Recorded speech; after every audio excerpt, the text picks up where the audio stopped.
উচ্চ মাধ্যমিক পরীক্ষার্থী, তোমরা যারা তৃতীয় সেমিস্টার দেবে তোমাদের সকলকে ওয়েলকাম। আশা করি তোমরা সবাই ভালো আছো।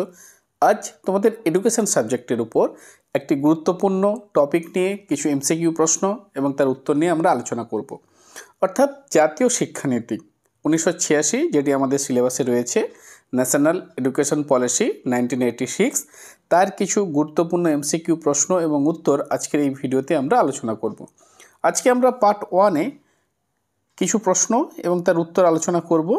পরবর্তীকালে পার্ট 2-র ভিডিওতে আমরা আরও কিছু এমসিকিউ প্রশ্ন এবং তার উত্তর নিয়ে আলোচনা করব। তো সেই জন্য এই ভিডিওগুলি যাতে সহজেই তোমাদের কাছে পৌঁছে যায়, সেই জন্য তোমরা চ্যানেল সাবস্ক্রাইব করো, লাইক করো, বন্ধুদের শেয়ার করো, তাহলে তোমাদের প্রস্তুতি আরও ভালো হবে। চলো শুরু করি। আজকের প্রথম যে প্রশ্ন রয়েছে, একে challenge of education a policy perspective পুস্তিকাটি কাদের তত্ত্বাবধানে প্রকাশিত হয়? দেখে নাও। অপশানে ইন্দিরা গান্ধী এবং এনপি উপাধ্যায়, রাজীব গান্ধী ও কেশি পান্ত, অটল বিহারী বাজপেয়ী ও কেশি পান্ত, মনমোহন সিং এবং জগন্নাথ মিশ্র। তাহলে এই প্রশ্নের সঠিক উত্তর অপশান বি, রাজীব গান্ধী ও কেশি পান্ত, এদের তত্ত্বাবধানে অর্থাৎ যে জাতীয় শিক্ষানীতি 1986 সেটি কিন্তু প্রকাশিত হয়েছিল, বা তাদেরই একেবারে বলা যেতে পারে সক্রিয়ভাবে উৎসাহে এই শিক্ষানীতি ভারতবর্ষ পেয়েছিল। এরপরে আমরা কি দেখতে পাচ্ছি, 1986 সালে জাতীয় শিক্ষানীতি কোন সংস্থা অনুমোদন করে? অপশানগুলো আমরা দেখে নেই। নীতি আয়োগ, এনসিআরটি, সিএবিই, এআইসিটিই। তাহলে এই প্রশ্নের সঠিক উত্তর অপশান সি, সিএবিই। তিনে যে প্রশ্নটি রয়েছে, জাতীয় শিক্ষানীতি 1986 কোন প্রকল্পটি ব্ল্যাকবোর্ড শব্দটির প্রতীকী তাৎপর্য গ্রহণ করে?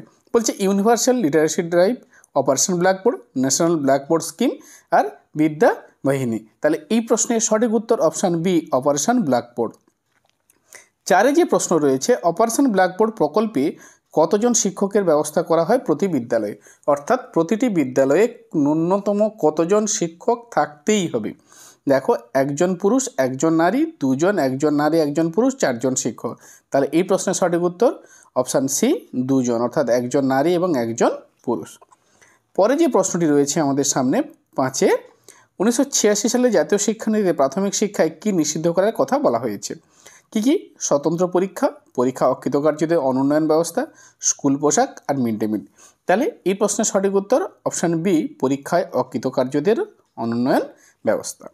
6-এ যে প্রশ্নটি রয়েছে, বিবৃতি এবং কারণ, এই বিষয়টি আমরা একটু আলোচনা করব।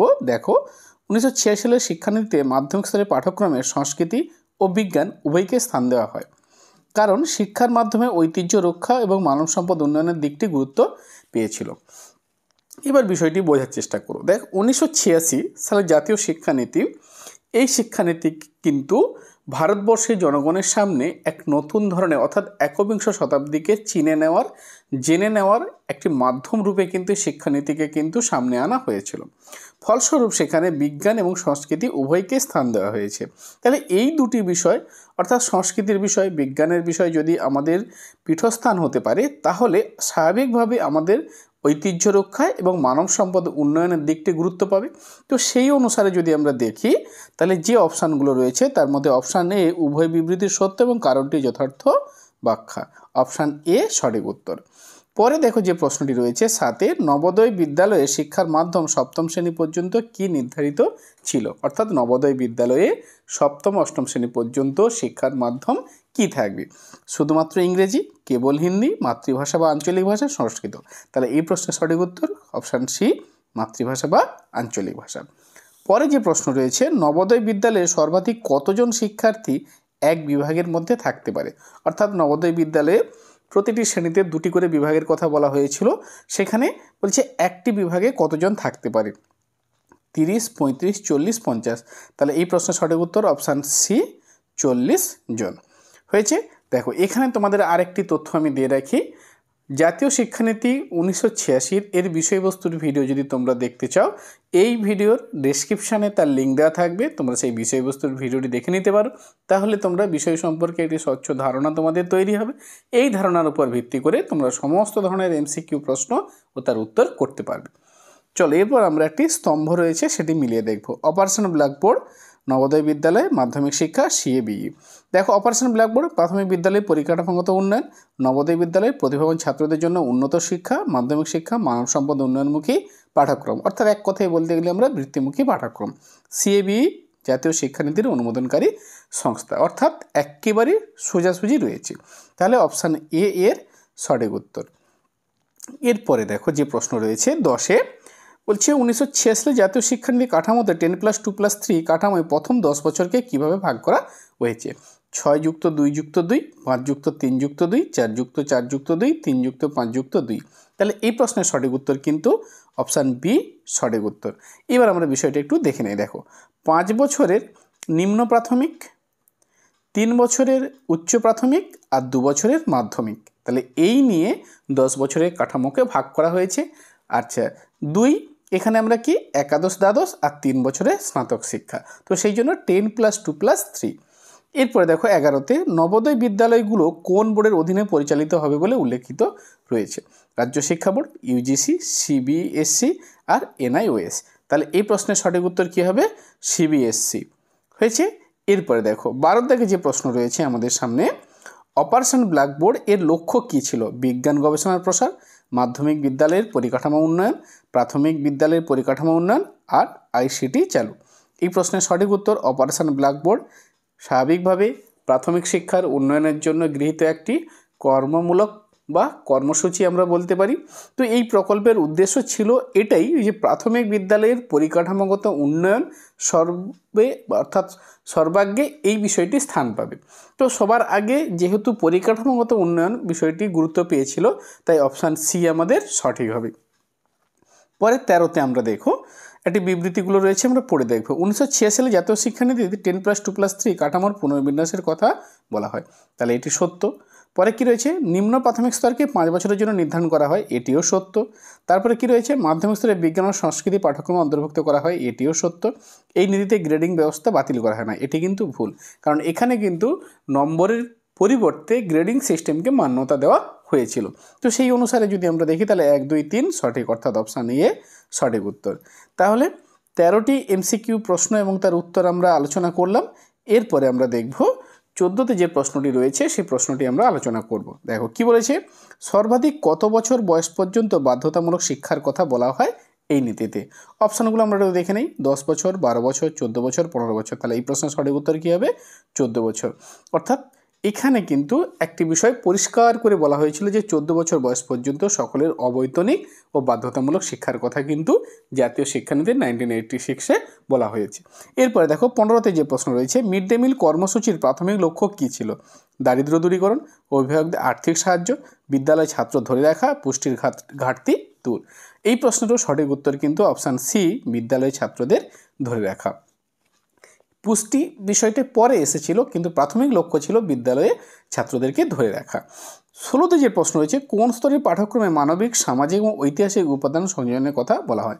অর্থাৎ পাঠ্যক্রমে সামাজিক, মানবিক এবং ঐতিহাসিক সমস্ত কিছু বিষয় যাতে থাকে এবং এই সমস্ত বিষয় সম্পর্কে যাতে শিক্ষার্থীরা স্বচ্ছ ধারণা বা জ্ঞান অর্জন করতে পারে, সেই বিষয়টি কিন্তু গুরুত্ব দেওয়া হয়েছিল শিক্ষার কোন স্তরে। দেখো অপশানগুলো, প্রাথমিক, নিম্ন প্রাথমিক, মাধ্যমিক, উচ্চশিক্ষা। তাহলে এই প্রশ্নের সঠিক উত্তর অপশান সি, মাধ্যমিক শিক্ষাতে। এরপর দেখো স্তম্ভ এ এবং স্তম্ভ বি, এখানে অপশানগুলো দাগ নম্বর মার্কিং করা নেই, এটা একটু তোমাদের 1, 2, 3, 4 এখানে রয়েছে, আর এখানে 1, 2, 3, 4 রোমান হরফে এখানে 1, 2 হয়েছে। এবার দেখো সিএবি, তাহলে জাতীয় নীতির পরামর্শদাতা সংস্থা। শিক্ষা কর্মসূচির মূল্যায়ন 1946 সালের নীতির কার্যকারিতা বিচার, চ্যালেঞ্জ অফ এডুকেশন 1985 সালের পুস্তিকা, আর কার্ডিনাল নীতি শিক্ষাকে ভবিষ্যতে বিনিয়োগ রূপে চিহ্নিত করা। দেখো এই যে বিষয়টি তোমাদের সামনে একটা নতুন তোমরা দেখতে পাচ্ছ একটি বিষয়, যে কার্ডিনাল নীতি কি, এই বিষয়টি আমি তোমাদের সামনে বলছি। দেখো শিক্ষাক্ষেত্রে এই যে কার্ডিনাল নীতি, এটা কিন্তু একটা শিক্ষা ব্যবস্থার এমন কিছু মৌলিক নীতি বা দিক নির্দেশ। এটি কি করে না, এটি ছাত্রদের সর্বাঙ্গীন বিকাশ এবং সামাজিক যে চাহিদা রয়েছে সেই চাহিদার সঙ্গে সামঞ্জস্য বিধান করে শিক্ষা নীতি নির্মাণে বা প্রণয়নে সাহায্য করে। তাহলে এই যে বিষয়গুলো, তার মূল উদ্দেশ্য তাহলে আমরা বুঝতে পারলাম যে 1986 সালে জাতীয় শিক্ষানীতি তার মূল নীতি ছিল এটাই, যে ভবিষ্যতে শিক্ষাকে বিনিয়োগ রূপে চিহ্নিতকরণ। অর্থাৎ বিনিয়োগ মানে এখানে কি না, এই শিক্ষা ব্যবস্থায় যাবতীয় যা কিছু উপাদান ব্যবহার করা হবে বা শিক্ষার্থীদের শিক্ষা দেওয়া হবে পরবর্তীকালে তারা যেন সব দেশের সম্পদ হতে পারে। তো এইভাবেই কিন্তু এই বিষয়টিকে দেখা হয়েছিল, সেই জন্য কার্ডিনাল নীতি হিসেবে এটাকে কম্পেয়ার করা হচ্ছে। তাহলে দেখো সোজাসুজি অর্থাৎ অপশান এ এর সঠিক উত্তর। এরপর দেখো 18তে যে প্রশ্ন, নবোদয় বিদ্যালয় স্থাপনের প্রধান উদ্দেশ্য কী ছিল? লেখাপড়া বাধ্যতামূলক করা, প্রতিভাবান শিশুদের উন্নত শিক্ষা দেওয়া, স্কুল ফি বাড়ানো আর বেসরকারি শিক্ষার সম্প্রসারণ করা।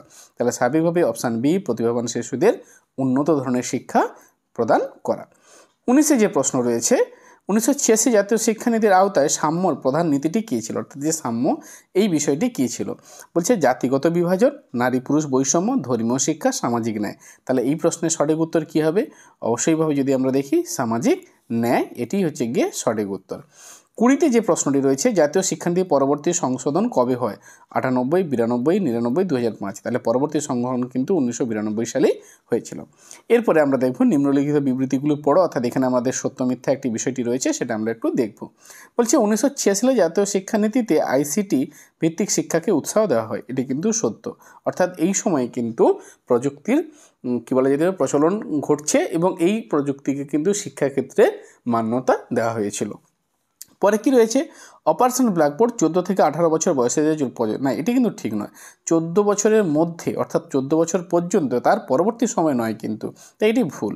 আর কি বলছে, প্রাথমিক স্তরে অকৃতকার্যদের পুনরায় একই শ্রেণীতে বসানো উৎসাহিত করা হয় না, এটিও ভুল। কারণ সেখানে আমরা কি দেখেছিলাম না, প্রাথমিক শ্রেণীতে অর্থাৎ প্রাথমিক স্তরে যদি কোনো ছাত্রছাত্রী যদি অকৃতকার্য হয় তার অনুন্নয়নের ব্যবস্থা কিন্তু করা হয়েছিল। আর কি, নারী এবং অনগ্রসর গোষ্ঠীর জন্য বিশেষ শিক্ষার সুযোগের কথা বলা হয়েছে, এটি সত্য। তাহলে সেই অনুসারে যদি আমরা দেখি তাহলে 1 আর 4 এই দুটি সত্য, তার মানে অপশান এ সঠিক, বাকিগুলো মিথ্যা। এরপর দেখো 22-এ যে প্রশ্ন, 1986 সালের শিক্ষানীতির প্রথম ঘোষিত লক্ষ্য কী ছিল? উচ্চশিক্ষার সংস্কার, সাক্ষরতার সম্প্রসারণ, নারী বান্ধব পাঠ্যক্রম আর সকলের জন্য শিক্ষা। তাহলে এই প্রশ্নের সঠিক উত্তর অপশান ডি সকলের জন্য শিক্ষা, এটাই ছিল প্রথম ঘোষিত লক্ষ্য। এরপরে খুব পূর্ণ একটি প্রশ্ন, সিএবিই এর পূর্ণ নাম কি? বলছে central agency for basic education, central advisory board of education, commission for academic board of education, আর কি বলা হয়েছে council for allied board of education. তাহলে এই প্রশ্নের সঠিক উত্তর option B central advisory board of education, এটি হচ্ছে গিয়ে সঠিক উত্তর। পরে যেটি রয়েছে দেখো 29-এ থেকে নবোদয় বিদ্যালয় কোন স্তর পর্যন্ত পড়াশোনা চলে? অর্থাৎ নবোদয় বিদ্যালয়ে কোন স্তর? পঞ্চম, অষ্টম, দশম, দ্বাদশ। তাহলে নবোদয় বিদ্যালয়ে কিন্তু দ্বাদশ শ্রেণী পর্যন্ত পড়াশোনা চলে, অর্থাৎ ষষ্ঠ থেকে দ্বাদশ শ্রেণী। পরে দেখো বিবৃতি আমরা একটা কারণ সেই বিষয়টি আমরা একটু দেখব। এই প্রশ্নটি বলছে অপারেশন ব্ল্যাকবোর্ড কর্মসূচির লক্ষ্য ছিল উচ্চশিক্ষার মান উন্নয়ন, না এটি কিন্তু সঠিক নয়। কারণ অপারেশন ব্ল্যাকবোর্ড কর্মসূচির মূল লক্ষ্য ছিল প্রাথমিক শিক্ষার মান উন্নয়ন। বলছে এই কর্মসূচির মাধ্যমে প্রতিটি বিদ্যালয়ে উচ্চমানের গবেষণাগার ও প্রযুক্তি সরবরাহ করা হয়েছিল। তাহলে এখানে গবেষণা এবং প্রযুক্তি এই যে বিষয়টি, এটা উচ্চশিক্ষার সঙ্গে ওতপ্রোতভাবে জড়িত। প্রাথমিক শিক্ষার ক্ষেত্রে যে বেসিক যে সমস্ত নিডস, অর্থাৎ শ্রেণীকক্ষ, বিদ্যালয়ে পর্যাপ্ত পরিমাণে শিক্ষক বা পর্যাপ্ত পরিমাণে পরিকাঠামো, এই যে বিষয়গুলো, এই বিষয়গুলোর কথাই অপারেশন ব্ল্যাকবোর্ড কর্মসূচিতে বলা রয়েছে। তাই ফলস্বরূপ কী হবে, এই বিষয়টিও ভুল।